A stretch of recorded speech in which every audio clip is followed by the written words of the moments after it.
Akhlak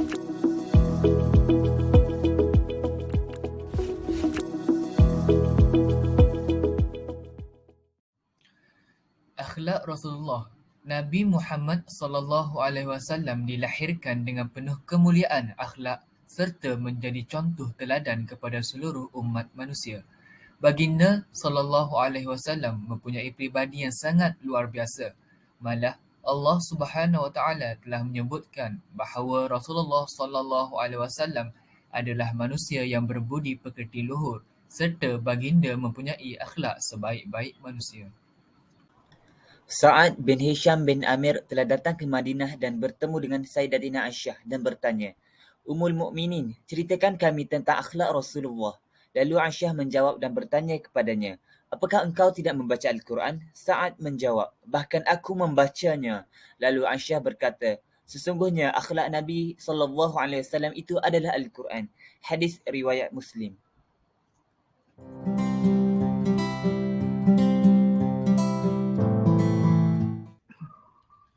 Apa itu sunnah?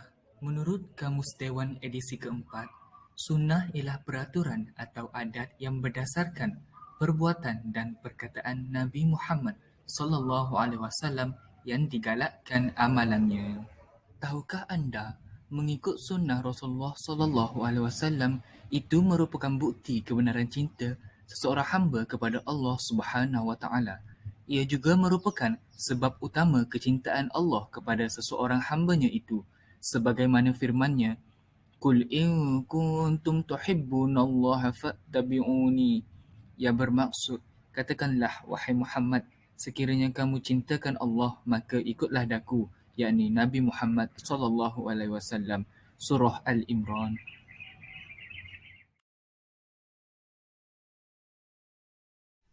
Seterusnya, saya akan menerangkan tentang sunnah menunaikan solat duha. Mengikut riwayat Muslim, Abu Hurairah radhiyallahu anhu berkata, kekasihku telah berpesan kepadaku terhadap 3 perkara, iaitu berpuasa sebanyak 3 hari dalam sebulan, 2 rakaat solat duha, dan supaya aku melakukan solat witir sebelum aku tidur. Hal ini menunjukkan betapa pentingnya solat duha dalam kehidupan seharian. Apakah yang dimaksudkan dengan duha? Secara bahasa, ad-duha boleh diterjemahkan kepada waktu pagi atau sinar pagi. Waktu solat sekitar 20 hingga 30 minit selepas terbit matahari, iaitu di antara pukul 8.30 pagi hingga 12.30 tengah hari. Tempoh taman adalah sehingga hampir gelincirnya matahari, iaitu sebelum masuk waktu zuhur. Rakaat. Solat sunat duha boleh dikerjakan sebanyak 2, 4, 6 atau 8 rakaat. Dilakukan dengan setiap 2 rakaat 1 salam. Niat. Niat solat duha adalah seperti berikut. Sahaja aku solat sunat duha 2 rakaat kerana Allah Ta'ala. Bacaan surah. Tidak ditetapkan sebarang surah dalam solat ini. Surah Ad-Duha biasanya dibaca dalam solat sunat. Bismillahirrahmanirrahim. Wadduha wal-laili idza saja. Ma wadda'aka rabbuka wa ma qala. Walal-akhiratu khairun laka minal ula. Walasawfa yu'tika rabbuka fatarda. Alam yajidka yatiman fa'awa. Wawajadaka dhallan fahada. Wawajadaka 'ailan fa'aghna. فأما اليتيم فلا تقهر وأما السائل فلا تنحر وأما بنعمة ربك فحدث.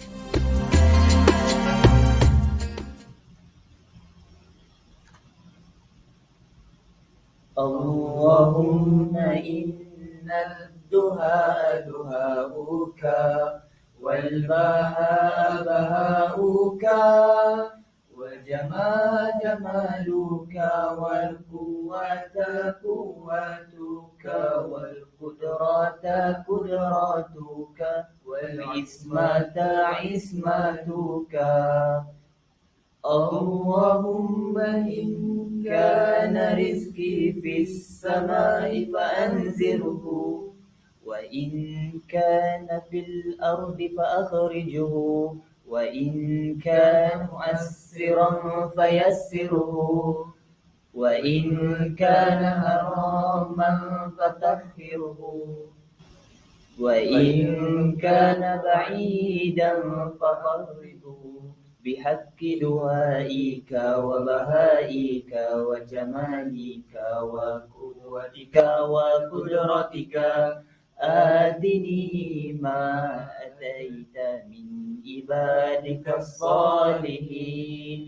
Ya Allah, sesungguhnya waktu duha itu duhamu, kecantikannya kecantikanmu, keindahannya keindahanmu, kekuatannya kekuatanmu, kekuasaannya kekuasaanmu, perlindungannya perlindunganmu. Ya Allah, jika rezeki masih di langit, turunkanlah. Jika di bumi, keluarkanlah. Jika sukar, pemudahkanlah. Jika haram, sucikanlah. Jika jauh, dekatkanlah.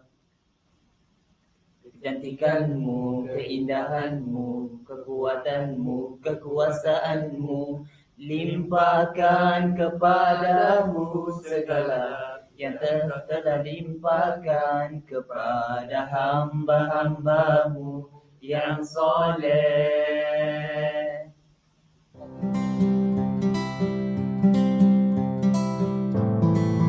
Okey, seterusnya saya akan menerangkan sunnah yang ketiga. Sunnah yang ketiga ialah sunnah ketika masuk ke dalam tandas. Rasulullah SAW menutup kepalanya ketika memasuki tandas. Baginda juga membaca doa sebelum masuk ke tandas dan doa selepas keluar dari tandas.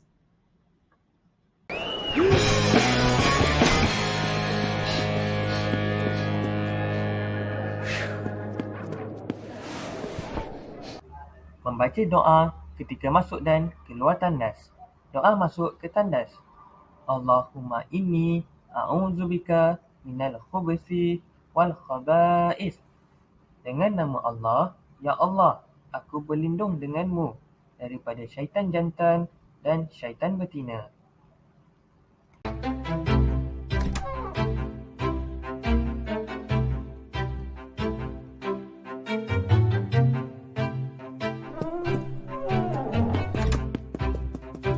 Sesudahnya urusan kita di dalam tandas, kita disunatkan untuk membaca doa keluar dari tandas.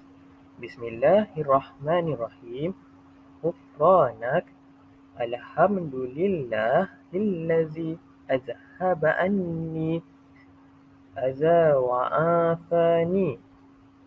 Maksudnya, aku berharap mendapatkan keampunan-Mu, ya Allah. Segala puji-pujian bagi Allah yang telah menghilangkan dariku sesuatu yang menyakiti dan menyihatkan aku.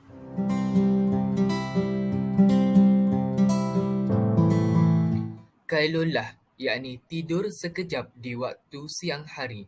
Di dalam Islam, tidur sekejap di waktu siang dinamakan qailullah atau qailullah, iaitu tidur singkat, yakni sebentar di pertengahan hari yang disertai dengan niat. Menurut Imam Al-Ghazali di dalam kitabnya Ihya Ulumuddin menyatakan bahawa hendaklah seseorang tidak meninggalkan tidur di siang hari kerana ianya membantu ibadah di malam hari, sebagaimana sahur membantu puasa di siang hari. Sebaik-baiknya ialah bangun sebelum gelincir matahari untuk solat zuhur. Tidur ini adalah suatu sunnah dan nikmat dari Allah Subhanahu Wa Taala. Sekiranya tidur siang dilakukan tidak mengikut spesifikasi dan sunnah, iaitu tidur melampau dan tanpa berniat untuk bangun malam, yakni berqiyamul lail, maka tidaklah mendapat sebarang pahala pada qailullah tersebut. Sebagaimana firman Allah Subhanahu Wa Taala yang berbunyi, Bismillahirrahmanirrahim. ومن آياته منامكم بالليل والنهار وابتغاؤكم من فضله إن في ذلك لآية لقوم يسمعون. Maksudnya, dan di antara tanda-tanda kemurahannya dan kasih sayangnya ialah tidurmu di waktu malam dan siang hari dan usahamu mencari sebahagian dari kurnianya. Sesungguhnya, pada hal yang demikian itu terdapat tanda-tanda bagi orang-orang yang mahu mendengar, yakni nasihat pengajaran. Surah Ar-Rum ayat 23.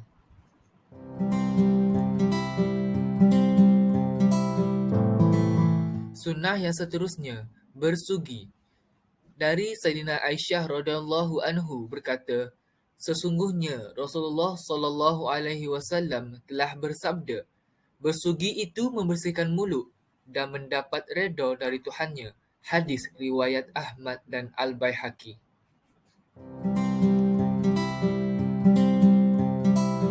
Seterusnya, saya akan menerangkan tentang sunnah ketika makan. Seorang raja Mesir yang bernama Muqawqis pernah mengutuskan seorang tabib kepada Nabi Muhammad SAW bagi mengubati penduduk Madinah secara percuma. Namun, tidak ada seorang pesakit pun yang datang berubat kepadanya selepas tabib itu bermukim beberapa lama di Madinah. Selepas meninjau keadaan penduduk Madinah, akhirnya tabib itu mengambil keputusan untuk pulang ke Mesir apabila merasakan tidak ada penduduk yang perlu beliau ubati di situ. Semasa meminta izin untuk pulang daripada Rasulullah SAW, dia berkata, izinkan kami mengetahui rahsia apakah yang menyebabkan tidak ada seorang penduduk pun yang mengeluh rasa sakit. Rasulullah SAW menjawab, kami adalah kaum yang tidak makan sehingga kami berasa lapar dan kami tidak akan makan sehingga kami kenyang. Seterusnya, saya akan menerangkan tentang sunnah ketika makan. Seorang raja Mesir yang bernama Muqawqis pernah mengutuskan seorang tabib kepada Nabi Muhammad SAW bagi mengubati penduduk Madinah secara percuma. Namun, tidak ada seorang pesakit pun yang datang berubat kepadanya selepas tabib itu bermukim beberapa lama di Madinah. Selepas meninjau keadaan penduduk Madinah, akhirnya tabib itu mengambil keputusan untuk pulang ke Mesir apabila merasakan tidak ada penduduk yang perlu beliau ubati di situ. Semasa meminta izin untuk pulang daripada Rasulullah SAW, dia berkata, izinkan kami mengetahui rahsia apakah yang menyebabkan tidak ada seorang pun yang mengeluh sakit. Rasulullah SAW menjawab, kami adalah kaum yang tidak makan sehingga kami berasa lapar dan kami tidak akan makan sehingga kami berasa kenyang. Baiklah, saya akan menerangkan beberapa adab Rasulullah SAW ketika makan. Yang pertama ialah baginda akan makan di atas lantai. Apabila makan, Nabi Muhammad SAW akan meletakkan makanannya di atas lantai, beralaskan saprah, bukan kerana waktu itu tidak mempunyai meja, tetapi ia lebih mendekatkan diri pelakunya kepada sifat tawaduk. Yang kedua ialah baginda tidak pernah mencela makanan. Baginda akan makan apa sahaja yang ada. Sekiranya baginda tidak gemar, baginda tidak akan memakan dan hanya diam, tanpa bercakap buruk tentang makanan itu. Yang ketiga ialah baginda akan membasuh tangan. Menurut satu pendapat, ia bukanlah sunnah yang secara umum. Ini kerana ia bergantung kepada situasi. Sekiranya tangan kotor, maka dibasuh. Dan sekiranya tidak, cukup disapu sahaja tangan itu. Seterusnya, membaca basmalah sebelum makan. Rasulullah SAW berkata, apabila seseorang daripada kamu hendak makan, sebutlah nama Allah Subhanahu Wa Taala, iaitu Bismillah. Sekiranya terlupa menyebut nama Allah pada awal makan, maka sebutlah Bismillahi wal awahu wal akhiru. Hadis ini direkodkan oleh Bukhari dan Muslim. Selain itu, makan dengan menggunakan 3 jari untuk makanan yang tepu seperti roti. Dalam konteks masyarakat Malaysia, roti canai adalah contoh makanan tepu. Makan dengan menggunakan 3 jari menjadikan kita lebih beradab. Namun tidak sesuai jika kita makan nasi dan seumpamanya. Di samping itu, mengunyah makanan dengan bersungguh-sungguh. Rasulullah SAW mengunyah makanan dengan bersungguh-sungguh sehingga makanan itu lumat. Selain itu, menggambarkan baginda menikmati makanan itu dan ia juga membantu tubuh badan mencerna makanan dengan lebih baik. Akhir sekali, baginda akan makan beramai-ramai. Baginda Rasulullah SAW mengajarkan kita untuk makan berjemaah dalam satu talam. Anas bin Malik radhiyallahu anhu berkata, sesungguhnya Rasulullah sallallahu alaihi wasallam tidak akan makan siang dan malam dengan menggunakan roti dan daging kecuali dalam hidangan bersama orang ramai. Makan beramai-ramai memberikan keberkatan kepada makanan itu. Jabir radhiyallahu anhu berkata, aku mendengar Rasulullah sallallahu alaihi wasallam berkata, makanan untuk seorang mencukupi bagi 2 orang dan makanan 2 orang pula mencukupi untuk 4 orang. Demikianlah pula makanan 4 orang mencukupi bagi 8 orang. Hadis ini direkodkan oleh Muslim.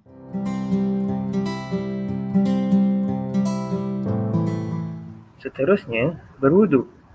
Siapa yang berwuduk dan membaguskan wuduknya, dosa-dosanya akan keluar dari jasadnya, bahkan sampai keluar dari hujung-hujung kukunya. Riwayat Muslim.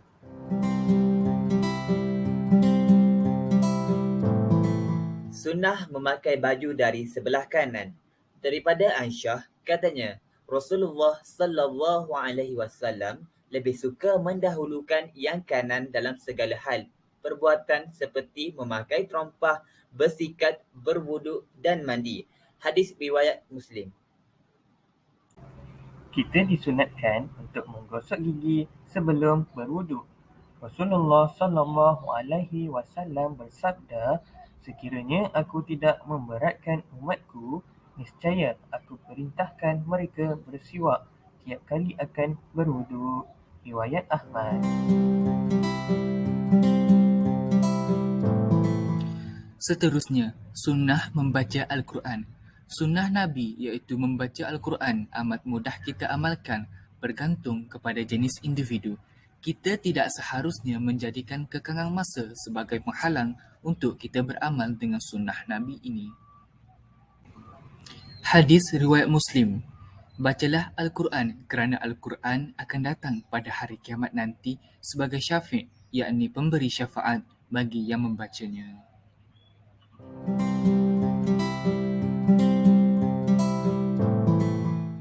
Sunnah yang seterusnya, mengucapkan salam. Apakah amalan yang paling baik di dalam Islam? Lalu baginda menjawab, hendaklah engkau memberi makan dan memberi salam kepada orang yang engkau sudah kenal dan juga kepada orang yang belum engkau kenal. Riwayat Al-Bukhari dan Muslim. Baiklah, saya akan menerangkan sunnah solat di awal waktu dan solat di saf yang pertama. Dari Abu Hurairah radhiyallahu anhu bahawa Rasulullah sallallahu alaihi wasallam bersabda, seandainya manusia mengetahui apa kebaikan yang terdapat pada panggilan solat dan saf yang pertama, lalu mereka tidak dapat meraihnya melainkan dengan mengundi, tentulah mereka akan mengundinya. Seandainya mereka mengetahui apa yang terdapat dengan bersegera melakukan solat, tentulah mereka akan berlomba-lomba untuk melakukannya. Dan seandainya mereka mengetahui apa yang terdapat pada atmah iaitu solat isyak dan subuh, tentulah mereka akan mendatanginya walaupun dengan cara merangkak. Hadis riwayat Bukhari. Selain daripada itu, kita disunatkan untuk datang awal ke masjid, sebaik-baiknya sebelum azan dilaungkan. Dan yang kedua, berjalan kaki ke masjid kerana setiap langkah tersebut dikira sebagai ibadah. Yang ketiga, berwuduk dari rumah. Yang keempat, baca doa sebelum masuk dan keluar dari masjid. Yang kelima, masuk ke masjid dengan kaki kanan dan keluar dengan kaki kiri. Dan yang akhir sekali, masuk masjid niat untuk beriktikaf kerana semua perkara yang dibuat dalam masjid dikira sebagai ibadah.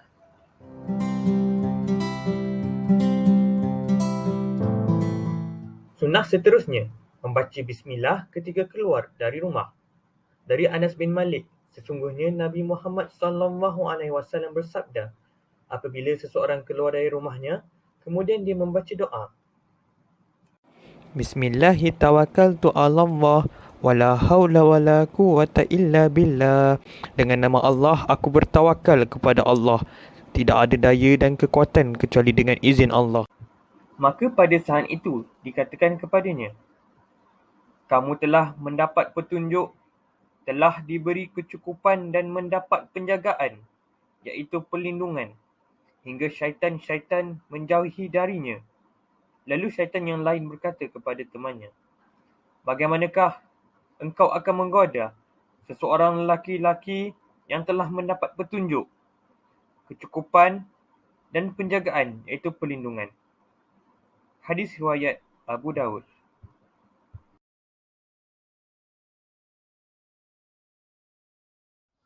Baiklah, saya akan menerangkan sunnah ketika marah. Mengikut riwayat Muslim, apabila salah seorang antara kamu marah dan ketika itu dia berada dalam kedudukan berdiri, maka hendaklah dia duduk kerana hal itu akan menghilangkan marahnya. Dan kalau tidak, maka hendaklah dia berbaring. Selain itu, marah itu datangnya daripada syaitan dan syaitan itu diciptakan daripada api. Sedangkan api itu hanya dipadamkan dengan air. Oleh itu, apabila salah seorang antara kamu marah, maka hendaklah dia berwuduk. Hadis riwayat Abi Daud. Akhir sekali, membaca doa ketika bangun dari tidur. Rasulullah bangun tidur kemudian duduk sambil mengusap wajahnya dengan tangan. Riwayat Muslim. Kemudian baginda membaca doa. Bismillahirrahmanirrahim. Alhamdulillahillazi ahyana ba'dama amatana wa ilaihin nusyur. Maksudnya, segala puji bagi Allah yang menghidupkan kami kembali setelah mematikan kami dan kepadanya kami akan dibangkitkan. Riwayat Muslim. Kesimpulan, sebagai penghias bicara akhir, kami berharap agar semua masyarakat yang bergelar Muslim mampu mempraktikkan sunnah Rasulullah SAW dalam kehidupan seharian. Mungkin kita tidak mampu untuk menghidupkan semua sunnah baginda, namun sekurang-kurangnya kita mengamalkan salah satu daripada sunnah tersebut. يا من صليت بكل الأنبياء يا من في قلبك رحمة للناس يا من ألفت قلوبا بالإسلام